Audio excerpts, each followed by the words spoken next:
तो आज हम सीखते हैं कि हम हिना कोटेड हेयर पे स्मूथनिंग कैसे कर सकते हैं, इतना प्यारा रिजल्ट हम कैसे ला सकते हैं। तो उसके लिए हम कौन सा प्रोडक्ट यूज़ करेंगे, तो आइए हम आपको बिफोर टेक्सचर भी दिखाते हैं कि मैम का हेयर कैसा था।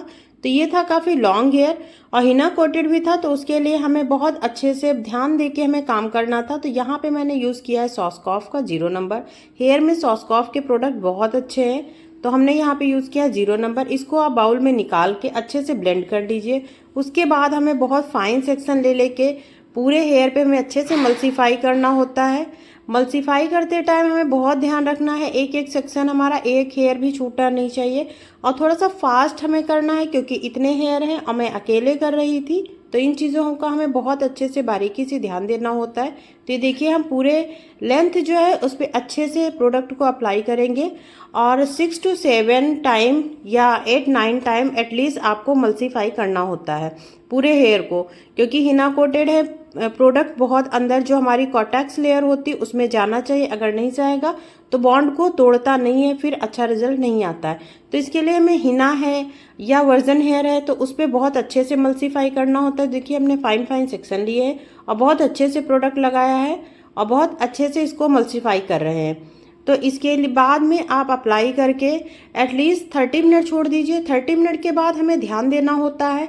वैसे भी आप जैसे अप्लाई करते हो आप टेक्सचर पे ध्यान दीजिए, क्योंकि ये केमिकल होता है, किसी को सूट करता है किसी को नहीं करता है। तो अगर आप अप्लाई किए हो तो उसको ध्यान दीजिए कि हेयर को सिंक तो नहीं कर रहा, अपने आप से हेयर सिकुड़ रहा है, तो इसका मतलब वो रिएक्शन ला रहा है। आप उसका प्रोसेस वहीं पे रोक दीजिए, तुरंत वाटर स्प्रे दीजिए, तुरंत उसको हेयर जो है वॉश कराइए, देन मास्क अप्लाई करिए। तो ये हमारा रिएक्शन रोकने का जो थ्योरी होती है वो होती है। तो ये हमने लिया बहुत फाइन हेयर, तो ये हिना कोटेड है तो इनमें इतनी जल्दी रिएक्शन नहीं आता है। लेकिन हम जब केमिकल करते हैं तो हमें बहुत ध्यान में रखना होता है किसी का टेक्सचर, कभी कभी हमारी सारी थ्योरी फेल हो जाती है और रिएक्शन आता है। मैम ने क्या यूज़ किया क्या नहीं यूज़ किया, कभी कभी क्लाइंट एग्जैक्ट हमें नहीं बताते हैं, जिसकी वजह से सारी प्रॉब्लम्स होती हैं। तो मैंने यहाँ पे इसको ड्रॉप किया 45 मिनट। 45 मिनट बाद हम बॉन्ड को चेक करते हैं। जब तक बॉन्ड ब्रेक नहीं होगा रिजल्ट नहीं आएगा। मेन स्टेप यहीं पे हमारा होता है। तो ये देखिए जैसे हम हेयर को खींचते हैं इलास्टिसिटी बनती है इसमें, तो ये देखिए जब उसको छोड़ रहे हैं तो बाल खींच रहा है, टूट नहीं रहा है। तो इसकी स्ट्रेंथ भी हमें पहले चेक करनी होती है कि हेयर झेल पाएगा कि नहीं झेल पाएगा, और देन हमें स्टेप स्टार्ट करना होता है। तो ये हम बॉन्ड ब्रेक वाला स्टेप बहुत अच्छे से करेंगे। स्मूथनिंग में ऐसा कुछ नहीं कि हम नहीं समझ पाए, बट ईजिली तरीके से अगर हम समझेंगे तो समझ जाएंगे। लेकिन हम जब भी अपना काम करें हमें बहुत ध्यान से ही काम करना है। और हिना कोटेड था तो थोड़ा सा मैंने यहाँ पे लिया है वार्म वाटर, थोड़ी देर तक हम 5 मिनट मल्सीफाई करेंगे ऐसे ही कि जो भी हिना है वो निकल जाए अच्छे से और बहुत अच्छा रिजल्ट आए। जो भी 1-2% रह गया हो, रिजल्ट ना आया हो, वो भी आ जाए। फिर देन इसके बाद में हम वॉश करके इसको और मास्क अप्लाई करेंगे। कंडीशनर आप सॉस्कॉफ का ले सकते हो, कोई भी ले सकते हो। सॉस्कॉफ का हेयर स्पा वाला आता है कंडीशनर, आप वो यूज़ कर लीजिए। कोई भी आपके पास मास्क अच्छा होना चाहिए वो आप यहाँ पे यूज़ कर सकते हो। तो उसको हमें 10 मिनट ड्रॉप करना होता है। तो 10 मिनट हम उसको ज़रूर ड्रॉप करेंगे, क्योंकि जो ड्राइनेस हमारी हेयर में आ जाती है उसको रिकवर करने के लिए ही हमें यहाँ पे कंडीशनर लगाना या मास्क लगाना होता है। बट हमें यहाँ पे शैम्पू नहीं यूज़ करना। हमें ये बहुत अच्छे से ध्यान रखना है कि हमें शैम्पू नहीं यूज़ करना है कभी भी। अभी जब तक स्मूथनिंग का आज प्रोसेस होगा हमें शैम्पू नहीं करना। शैम्पू हमें 2 डेज़ के बाद ही करना है। 48 आवर्स के बाद हमें क्लाइंट को बुलाना होता है, तब हम शैम्पू करवाते हैं वहाँ पे। तो उसके बाद हम 100% हेयर को ड्राई करेंगे। हेयर की हीट थोड़ा मीडियम रखें या कूल ड्राई भी कर सकते हो, और बहुत ज़्यादा हीट यहाँ पे ना रखें, नहीं तो जो है ड्राइनेस और बढ़ती है।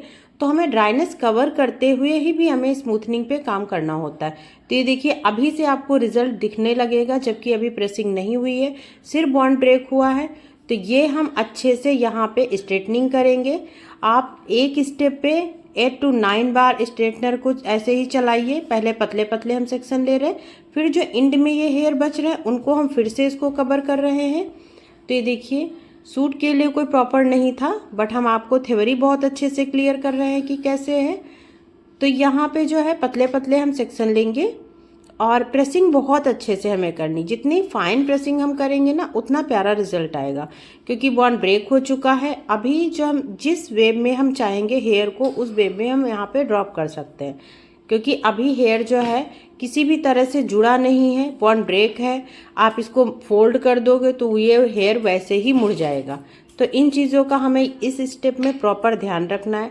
देन हम बहुत अच्छे से यहाँ पे प्रेसिंग करेंगे, एक एक सेक्शन पतला पतला लेके स्कैल्प पे पास से बहुत अच्छे से प्रेसिंग करना है। लेकिन हमें प्रोडक्ट हमेशा आधा इंच छोड़ के ही लगाना है, स्कैल्प में नहीं लगना चाहिए। फिर यहाँ पे जो आता है हमारा सॉस कॉफ का ही न्यूट्रलाइज़र, वो हमने लिया है। अब वो हम 10 मिनट अप्लाई करेंगे। तो इसमें इतना मल्सीफाई करना नहीं होता है, ये आप इजीली 2-3 बार बस लगाइए, उसके बाद कॉम कर दीजिए। ये देखिए नॉर्मल कॉम कर दिया। तो फिर हम प्रोडक्ट को लेंगे। तो यहाँ पे हमें 10 मिनट के लिए उस प्रोडक्ट को जो न्यूट्रलाइज़र है उसको अप्लाई करके छोड़ देंगे। 10 मिनट हमें ड्रॉप करना है। फिर उसके बाद हमें वॉश करना है, बट शैम्पू नहीं यूज़ करना है, सिर्फ मास्क यूज़ करना है। जो मैं मास्क आपको बता चुकी हूँ। आप सॉस कॉफ कोई भी अच्छी ब्रांड का मास्क यहाँ पे ले सकते हो, सॉस कॉफ का लीजिए, ज़्यादा बेटर है। फिर उसके बाद हम वॉश कर लेंगे बट विदाउट शैम्पू। उसके बाद 100% ड्रायल होगा। ड्रायल के बाद में फिर से हम प्रेसिंग करेंगे फाइन फाइन सेक्शन लेके, जैसे मैं कर रही हूँ, आप देख रहे हैं। तो ये मेन स्टेप है, हमें सेक्शनिंग बहुत अच्छे से करनी है और प्रेसिंग बहुत अच्छे से करनी है। सेकेंड टाइम हमें उतना प्रोसेस टफ नहीं होता जितना फर्स्ट स्टेप हमारा होता है। तो ये देखिए कितना अच्छा रिजल्ट आया है। फिर हम इसको 40 आवर्स के लिए ऐसे ही प्रेस करके क्लाइंट को भेज देंगे। 48 आवर्स के बाद हम क्लाइंट को फिर एक दिन ड्रॉप करके फिर बुलाते हैं, नेक्स्ट डे आप आइए। तो उसके बाद हमारा ये रिजल्ट जो है, फाइनल रिजल्ट कितना प्यारा है आप देख सकते हो।